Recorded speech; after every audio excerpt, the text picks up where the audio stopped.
Chapter 2. Mr. Bunsey had a lot of friends in Fairy Bottom, but what Mr. Bunsey was friendly with more than anything else was food. From Mr. Bunsey Has an Adventure. This was the plan. And it was a good plan. Even the rats, even Peaches, had to admit that it worked. Everyone knew about plagues of rats.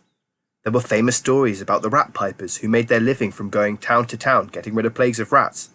Of course, there weren't just rat plagues. Sometimes there were plagues of accordion players, bricks tied up with string, or fish, but it was the rats that everyone knew about.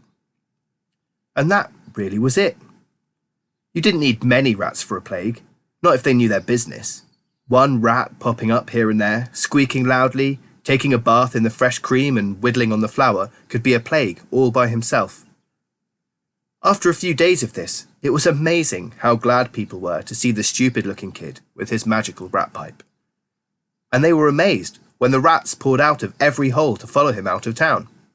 They were so amazed that they didn't bother much about the fact that there were only a few hundred rats.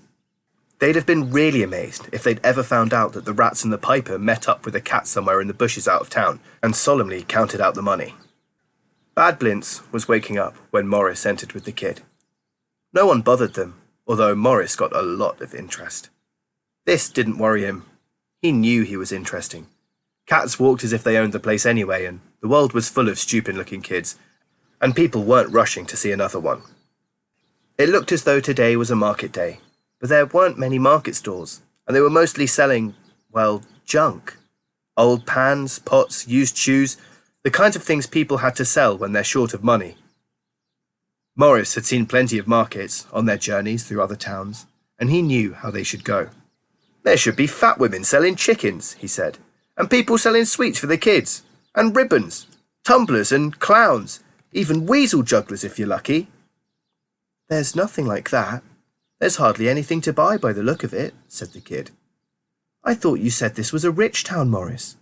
Well, it looked rich, said Maurice. All those big fields in the valley, all those boats on the river, you'd think the streets would be paved with gold. The kid looked up. Funny thing, he said. What?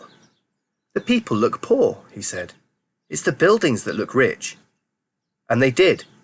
Maurice wasn't an expert on architecture, but the wooden buildings had been carefully carved and painted. He noticed something else too. There was nothing careful about the sign that had been nailed up on the nearest wall. It said, Rats wanted dead, 50 pence per tail. Apply to the rat catchers, care of the rat house. The kid was staring at it. They must really want to get rid of their rats here, said Maurice cheerfully. No one has ever offered a reward of $50 a tail, said the kid. Oh, I told you this would be the big one, said Maurice. We'll be sitting on a pile of gold before the week's out. What's a rat house? Said the kid doubtfully. It can't be a house for rats, can it? And why's everyone staring at you? I'm a handsome-looking cat, said Maurice. Even so, it was a little surprising. People were nudging one another and pointing at him. You'd think they'd never seen a cat before, he muttered, staring at the building across the street. It was a big, square building surrounded by people. The sign said, Rat House. Rat House, just the local word for, like, the council house, the town hall, he said. It's nothing to do with rats, amusing though it may be. You really know a lot of words, Maurice, said the kid admiringly. I amaze myself sometimes, said Maurice. A queue of people were standing in front of one huge open door. Other people, who had presumably done whatever it was the queue was queuing to do, were emerging from another doorway in ones and twos. They were all carrying loaves of bread. Shall we queue up too? Said the kid. I shouldn't think so, said Maurice carefully. Why not? See those men on the door? They look like watchmen. They got big truncheons. And everyone's showing them a bit of paper as they go past. Oh, I don't like the look of that, said Maurice. That looks like government to me. But we haven't done anything wrong, said the kid. Well, not here anyway. You never know with governments. Just sit still here, kid, I'll take a look. People did look at Maurice when he stalked into the building, but it seemed that in a town beset by rats, a cat was quite popular. A man did try to pick him up, but lost interest when Maurice turned and clawed the back of his hand. The queue wound into a big hall and passed in front of a long trestle table. There, each person showed their piece of paper to two women in front of a big tray of bread and were given some bread. Then they moved on to a man with a vat of sausages and got considerably less sausage. Watching over all this, and occasionally saying something to the food servers, was the mayor. Maurice recognised him instantly because he had a gold chain around his neck. He had run across a lot of mayors since working with the rats. This one was different from the rest. He was smaller, far more worried, and had a bald spot that he tried to cover with 3 strands of hair. He was a lot thinner than other mayors Maurice had seen too. He didn't look as if he'd been bought by the ton. So, food is scarce, Maurice thought. They're having to ration it out. Looks like they'll be needing a piper any day now. Lucky for us we arrived just in time. He walked out again, but this time a bit faster because he realised that someone was playing a pipe. It was, as he feared, the kid. He'd put his cap on the ground in front of him and had even accumulated a few coins. The queue had bent round so that people could hear him, and 1 or 2 small children were actually dancing. Maurice was only an expert on cat singing, which consisted of standing 2 inches in front of other cats and screaming at them until they gave in. Human music always sounded thin and watery to him, but people tapped their feet when they heard the kid play. They smiled for a while. Maurice waited until the kid had finished his tune. While the queue was clapping, he sidled up behind the kid, brushed up against him and hissed, "Well done, fish for brains. We're supposed to be inconspicuous. Come on, let's go. Oh, grab the money too." He led the way across the square until he stopped so suddenly that the kid almost trod on him. "Oh, whoops. Here comes more government," he said. "And we know what these are, don't we?" The kid did. They were rat catchers, 2 of them. Even here, they wore the long, dusty coats and battered black top hats of their profession. They even carried a pole over one shoulder, from which dangled a variety of traps. From the other shoulder hung a big bag, the kind you really wouldn't want to look inside. And each man had a terrier on a string. They were skinny, argumentative dogs and growled at Maurice when they were dragged past. The queue cheered as the men approached, and clapped when they both reached into their bags and held up a couple of handfuls of what looked to Maurice like black string. 200 today, shouted one of the rat catchers. One of the terriers lunged at Maurice, tugging frantically on its string. The cat didn't move. Probably only the stupid-looking kid heard him say, in a low voice, "Heel, Fleabag, bad dog."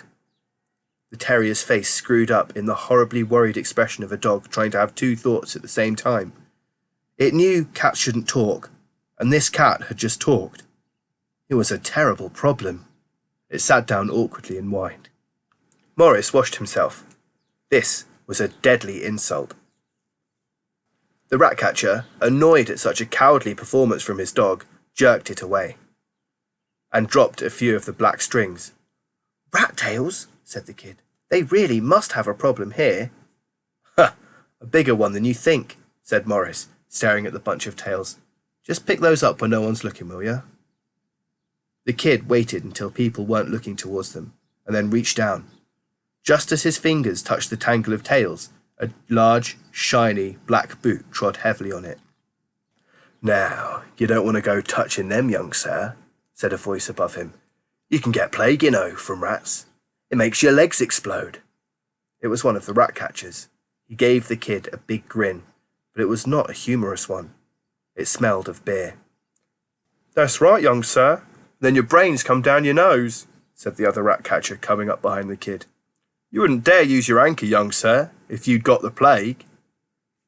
"My associate has, as usual, put his finger right on it, young sir," said the first rat catcher, breathing more beer into the kid's face. "Which is more than you'd be able to do, young sir," said rat catcher 2. "Because when you get the plague, your fingers go all—" "Your legs haven't exploded," said the kid. Maurice groaned. It was never a good idea to be rude to a smell of beer. But the rat catchers were at the stage where, against all odds, they actually thought they were funny.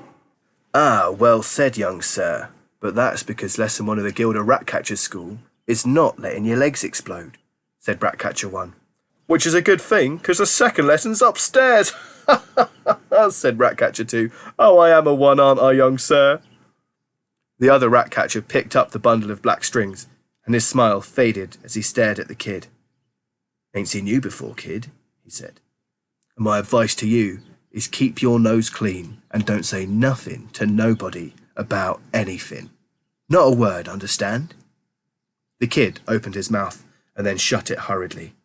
The Ratcatcher grinned his awful grin again. Ah, you catch on quick, young sir, he said. Perhaps we'll see you around, eh? I bet you'd like to be a Ratcatcher when you grow up, eh, young sir? Said Ratcatcher 2, patting the kid too heavily on the back. The kid nodded. It seemed the best thing to do. Ratcatcher 1 leant down until his red, pock-marked nose was an inch away from the kid's face. If you grow up, young sir, he said. The Ratcatchers walked away, dragging their dogs with them. One of the terriers kept looking back at Maurice. Very unusual Ratcatchers they have hereabouts, said the cat. I haven't seen Ratcatchers like them before, said the kid. They look nasty, like they enjoyed it. I haven't seen Ratcatchers who've been so busy but still have nice clean boots, said Maurice. Yes, they did, didn't they, said the kid. But even that's not as odd as the rats round here, said Maurice, in the same quiet voice as though he was adding up money. What's odd about the rats, said the kid. Some of them have very strange tails, said Maurice. The kid looked around the square. The queue for the bread was still quite long, and it made him nervous. But so did the steam. Little bursts of it puffed up from gratings and manhole covers all over the place, as if the whole town had been built on a kettle. Also, he had the distinct feeling that someone was watching him. I think we ought to find the rats and move on, he said. Oh, no! This smells like a town with opportunities, said Maurice. Something's going on. When something's going on, that means someone's getting rich. And when someone's getting rich, I don't see why that shouldn't be us. Yes, but we don't want those people killing dangerous beans and the rest of them. They won't get caught, said Maurice. Those men wouldn't win any prizes for thinking. Even Ham and Pork could run rings around them, I'd say. And Dangerous Beans has got brains coming out of his ears. Oh, I hope not. No, said Maurice, who generally told people what they wanted to hear. I mean, our rats can outthink most humans, okay? Remember back in Scroat when Sardines got in that kettle and blew a raspberry at the old woman when she lifted the lid? Even ordinary rats can outthink humans. Humans think that just because they're bigger, they've got a better... Hold on, I'll shut up. Someone's watching us. A man carrying a basket had stopped on his way out of the rat house and was staring at Maurice with a good deal of interest. Then he looked up at the kid and said, Good ratter, is he? I'll bet he is a big cat like that. Is he yours, boy? Say yes, Maurice whispered. Sort of yes, said the kid. He picked Maurice up. I'll give you $5 for him, said the man.